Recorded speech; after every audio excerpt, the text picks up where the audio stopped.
తండ్రికి బిడ్డ అనుకువ. మొదటి లేఖ.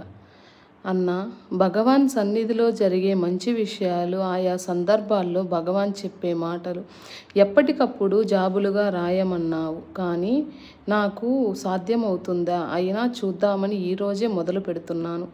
భగవద్ అనుగ్రహం ఉంటే ఈ పని నెరవేరుతుంది.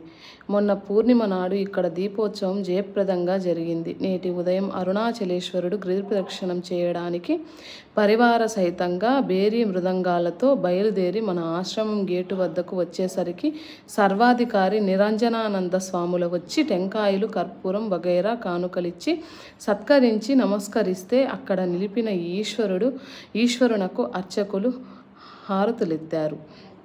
అదే సమయానికి భగవాన్ గోశాల పక్కకు పోతూ ఆ వైభవం చూచి పుస్తకాలయం పక్కన ఉన్న కుళాయి వద్ద తిన్నె మీద కూర్చున్నారు. ఈశ్వరునికి ఇచ్చిన హారతి పళ్ళెం ఆశ్రమ భక్తులు వారి సన్నిధికి తెస్తే విభూది నుదుట ధరిస్తూ అప్పకు పిల్లై అడుక్కుం, తండ్రికి బిడ్డ అనుకువా అని మెల్లగా అన్నారు భగవాన్. ఆ మాటలనేటప్పుడు భక్తి పారవశ్యం వల్ల శ్రీవారి కంఠం రుద్ధమైంది. అప్పటి ఆ ముఖ విలాసం చూస్తే పూర్ణ భక్తియే జ్ఞానం అన్న పెద్దల వాక్యం రూఢమవుతున్నది. పూర్ణ భక్తియే జ్ఞానం.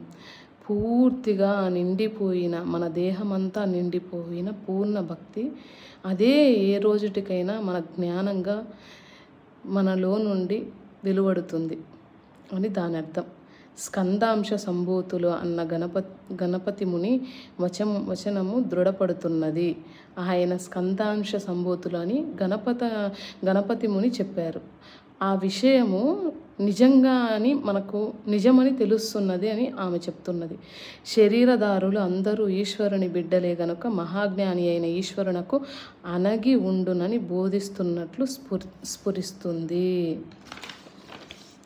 మహాత్ముల వాణి ఎంత అర్థవంతమైనదో చెప్పలేము. ఏదో నీవు రాయమంటావే గాని ఈ రమణీయ వాణిని ఏమని రాయగలను? ఎంతని వినిపింపగలను? వాక్కులే బుక్కులై చెలగా అని ఈ మధ్య ఒక పాటలో రాశాను. వాక్కులే బుక్కులై చెలగా. ఆయన ఒక వాక్యే పుస్తకమై అందరికీ తెలియజేయబడుతుందని ఆమె రాసింది ఒక పాటలో అని ఆమె చెప్తుంది.